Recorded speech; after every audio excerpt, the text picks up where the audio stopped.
সোনার চেন ছিনতাইয়ের ঘটনার কিনারা করল পুলিশ। ঘটনায় দুই দুষ্কৃতীকে গ্রেপ্তার করা হয়েছে।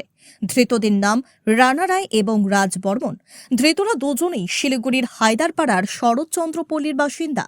জানা গেছে, গত নভেম্বর মাসের 22 তারিখ সাত সকালে শিলিগুড়ি থানার অন্তর্গত ডাবগ্রাম এলাকার এক মহিলার গলার চেন ছিনতাই করে চম্পট দেয় দুই দুষ্কৃতী।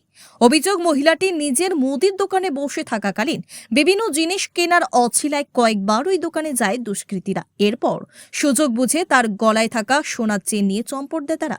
এরপর শিলিগুড়ি থানায় ঘটনার লিখিত অভিযোগ দায়ের করেন ওই মহিলার স্বামী। অভিযোগের ভিত্তিতে তদন্তে নামে শিলিগুড়ি থানার সাদা পোশাকের পুলিশ।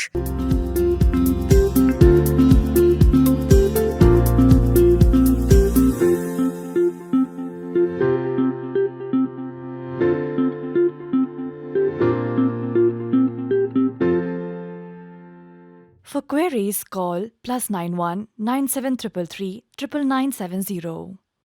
তদন্তে নেমে পুলিশ জানতে পারে, ধৃত দুজনেই আরেকটি অপরাধের ঘটনায় প্রধাননগর থানার পুলিশের জালে গ্রেপ্তার হয়ে সংশোধনাগারে রয়েছে।